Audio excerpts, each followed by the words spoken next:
অম্বুবাচী পালন করুন বা নাই করুন, এই অম্বুবাচীতে আপনারা গ্রহণ করুন এই বিশেষ একটি খাবার।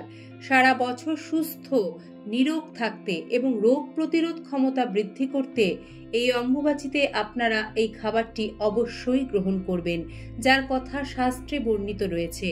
নমস্কার সম্মানীয় দর্শক শ্রোতা বন্ধু, আমি পৌশালী সিংহরায় ডোরবেল থেকে নতুন একটি পর্বে আপনাদের সকলকে জানাই সুস্বাগতম। কিসের বার, কিসের তিথি? আষাঢ়ের 7 তারিখ অম্বুবাচী। শাস্ত্রীয় এবং জ্যোতিষ বিধান অনুযায়ী আষাঢ় মাসের 7 তারিখে অম্বুবাচী শুরু হয় বা পালিত হয়।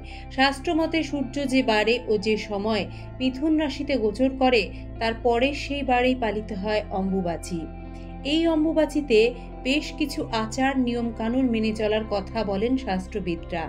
এটা হতেই পারে যে আপনি অম্বুবাচী পালন করছেন না, কিন্তু এই বিশেষ রীতিনীতি বা আচারগুলো আমাদের দৈনন্দিন জীবনের সাথে ওতপ্রোতভাবে জড়িত।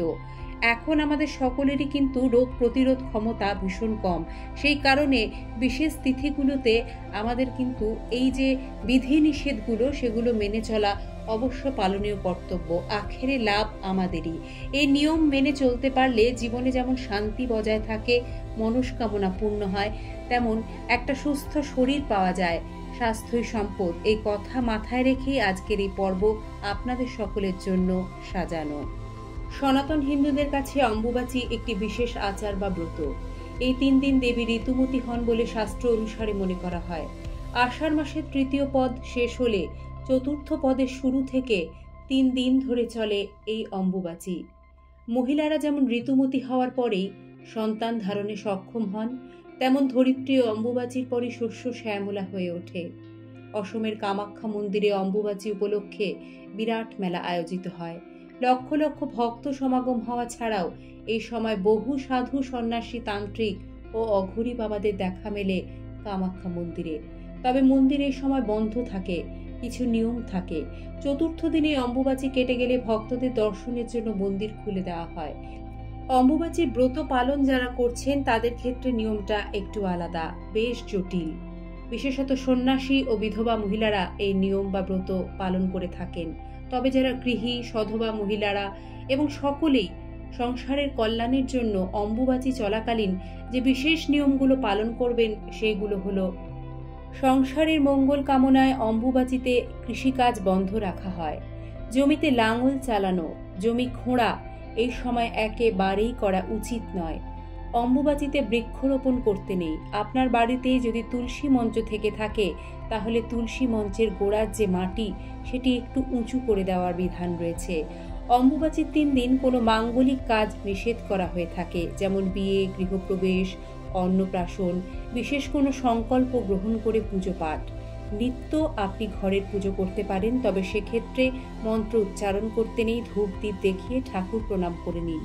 বিশেষ প্রয়োজন ছাড়া অম্বুবাচীর মধ্যে কোনো দূরে যাত্রা করবেন না, নিষেধ করা হয়। অম্বুবাচীর 3 দিন বাড়ি বা জমি কেনা বেচা করতে নেই। এই সময় ভুল করেও কোনো সাপকে আঘাত করবেন না, কারণ বর্ষাকালে এমনি সাপের উপদ্রব বাড়ে। আর সেই কারণেই মনে করা হয় এই অম্বুবাচীতে আম এবং দুধ অম্বুবাচী চলাকালীন আপনারা যদি একটি বার অন্তত পক্ষে সেবন করতে পারেন তাহলে আগামী 1 বছর সর্পভীতি দূর হয়। তার চেয়েও বড় কথা, এর ফলে কিন্তু আমাদের দেহে রোগ প্রতিরোধ ক্ষমতা বেড়ে যায়। বর্ষাকালে কিন্তু আমাদের দেহে অনেক বেশি রোগ জীবাণু আক্রমণ করে। সেই কারণে 3 দিনের মধ্যে, অর্থাৎ অম্বুবাচী চলাকালীন 3 দিনের মধ্যে যে কোনো একদিন অবশ্যই আমদুধ আপনারা কিন্তু গ্রহণ করবেন। শাস্ত্রমতে শরীর ঠান্ডা রাখতে এই সময় দুধের মধ্যে আম মিশিয়ে খাওয়ার কথা বলা হয় শাস্ত্রে। গরমের অন্যতম ফল হলো আম। আমের মধ্যে থাকে ভরপুর অ্যান্টিঅক্সিডেন্ট। এছাড়াও আছে vitamin A, vitamin D, vitamin বি12, ক্যালসিয়াম, পটাশিয়াম। আয়ুর্বেদ শাস্ত্র মতে এই আম দুধের উপকারিতা একাধিক। যে কোনো রকম সংক্রমণ, প্রদাহ, ক্যান্সার ঠেকাতে, হজম শক্তি বাড়াতে, দৃষ্টিশক্তি ভালো রাখতে এবং লিভারের সমস্যায় ভালো কাজ করে এই আম দুধ। কোলেস্ট্রলও থাকে নিয়ন্ত্রণে। এই একটি খাবারে এত গুণাগুণ, সেই কারণে অম্বুবাচী চলাকালীন আপনি ব্রত পালন করুন বা নাই করুন, অবশ্যই সারাটা বছর সুস্থ এবং নিরোগ থাকতে এই আম দুধ একটি বার কিন্তু আপনারা নিশ্চয়ই গ্রহণ করবেন। এর পাশাপাশি এই অম্বুবাচীতে শুভ ফল পেতে আপনারা দান ধ্যান করতে পারেন, যার কথা শাস্ত্রে বর্ণিত রয়েছে। যারা গুরুমন্ত্রে দীক্ষিত তারা গুরুমন্ত্রের জপ করতে পারেন, তাতে কোনো বাধা নিষেধ নেই। সকলে সুস্থ থাকবেন, ভালো থাকবেন, নিজেদের খেয়াল রাখবেন, কারণ স্বাস্থ্যই সম্পদ। এই ধরনের নিত্য নতুন তথ্য সমৃদ্ধ ভিডিও পেতে চ্যানেলটির সাথে থেকে যাওয়ার বিনম্র অনুরোধ রাখছি। আজ এখানেই শেষ করছি। হরে কৃষ্ণা, রাধে রাধে।